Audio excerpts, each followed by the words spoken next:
سوال کے آپ کے دو حصے ہیں، ایک تو عمومی طور پہ اور پھر خصوصی طور پہ، یعنی کہ جو آپ پوائنٹ ریز کریں گے اس کے بارے میں خصوصی طور پہ بھی بات ہو سکتی ہے، لیکن عمومی طور پہ میں یہ کہنا چاہوں گا کہ بالکل جو میرے ایکشنز ہوتے ہیں وہ بہت سارے لوگوں کو لگتا ہے کہ شاید ایسا ہو نہیں سکتا یا ہونا نہیں چاہیے یا قانون میں اس کی اجازت نہیں ہے یا پہلے نہیں ہوا تو اب کیوں ہو رہا ہے، یہ لوگوں کے ایٹیٹیوڈز ہیں۔ لیکن میں عمومی طور پہ پہلی بات یہ کہوں گا کہ اللہ کے فضل و کرم سے میرا زندگی میں تجربہ تقریباً کام کرتے کرتے جو پہلی تنخواہ ہے اس سے اب تک تقریباً کوئی 35 سال ہو گئے ہیں، اور تقریباً 15 سے زائد اداروں میں پارٹ ٹائم فل ٹائم دنیا بھر میں، یورپ میں، امریکہ میں، مڈل ایسٹ میں، پاکستان میں مجھے کام کرنے کا اتفاق ہوا۔ بہت آرگنائزیشنز کے ساتھ پروفیشنلی میں انگیج رہا ہوں، وہ پبلک سیکٹر آرگنائزیشنز بھی ہیں، ملٹری آرگنائزیشنز بھی ہیں، پرائیویٹ سیکٹر آرگنائزیشنز بھی ہیں۔ تو میرا جو پورٹ فولیو ہے، زندگی کا جو تجربہ ہے وہ ڈائیورس ہے، اور میں ایک ایسا شخص ہوں کہ جو اسائنمنٹ جب کرتا ہوں تو اس کی تمام تر جو معلومات ہیں قانونی طور پہ وہ پہلے میں حاصل کرتا ہوں، میں پڑھتا ہوں،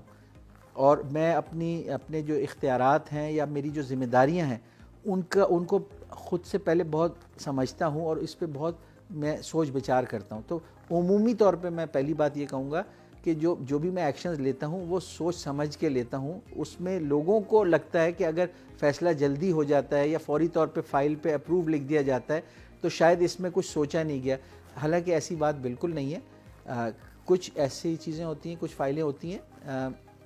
10 میں سے ایک یا 50 یا 100 میں سے ایک جس کو میں کافی دیر اپنے پاس رکھتا ہوں، کیونکہ اس کے لیے وہی سوچ بچار اور ایویلیویشن کا عمل ہوتا ہے۔ باقی چیزیں کیونکہ میں زندگی میں کئی دفعہ کر چکا ہوں تو جو میرا سپیڈ آف رسپانس ہوتا ہے، اور چونکہ مجھے اس کا سکوپ پتہ ہوتا ہے کہ وہ اس سکوپ میں آتا ہے کہ وہ کرنے والی چیز ہے اور اس کے نقصانات نہیں ہیں بلکہ فائدے ہیں، اور وہ کرنے والی چیز ہے، تو میں اس لیے جلدی اس کو کرتا ہوں تاکہ میں راستے میں رکاوٹ نہ بنوں، کام جلدی ہو جائے۔ تو پہلی بات تو عمومی میں نے بتا دی۔ اب بات کرتے ہیں خصوصی طور پہ، کہ میں چاہوں گا کہ ہر ایک معاملہ اگر کسی کے ذہن میں ہے اور کوئی سوال ہے تو خصوصی طور پہ میں ان کو یہ کلیریفائی بھی کر سکتا ہوں کہ اس معاملے میں جو سوچ ہے کہ یہ شاید صحیح نہیں ہے یا ایسا نہیں ہونا چاہیے تھا، تو میں پہلی تو یہ کہ قانونی طور پہ وہ کام کرنے کی اجازت ہے، وہ دوسری طور پہ قانونی طور پہ بے شک اجازت ہے لیکن وہ وقت کی ضرورت بھی ہے، اور تیسرا یہ ہے کہ میں نے اس کام کو صحیح طریقے سے کیا ہے، یعنی کہ یہ تینوں چیزیں کہ وہ کام کرنے کی ضرورت بھی ہے، قانون بھی اس کی اجازت دیتا ہے، اور اس کام کو صحیح طریقے سے بھی کیا گیا ہے۔ لیکن یہ تین چیزیں کرنے کے بعد مجھے یہ پتہ ہے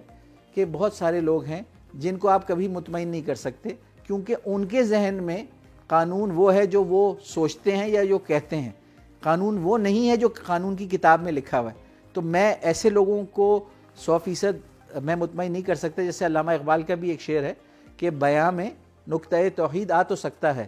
بیاں میں نقطۂ توحید آ تو سکتا ہے، تیرے دماغ میں ہو بت خانہ تو کیا کہیے۔ یعنی کہ میں آپ کو توحید کے لیے 100 آرگیومنٹس دے سکتا ہوں، لیکن اگر آپ نے ذہن بنایا ہوا ہے کہ آپ نے شرک کرنا ہے اور آپ نے ایک سے زیادہ خدا رکھنے ہیں، تو وہ توحید کے کوئی بھی طریقے سے میں آرگیومنٹ دوں آپ کنونس نہیں ہوں گے۔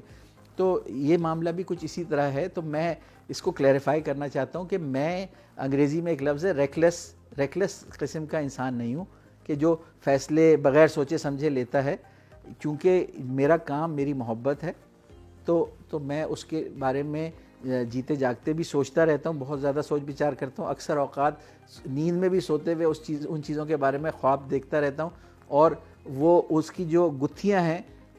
جو ہیں ان کو سلجھاتا رہتا ہوں۔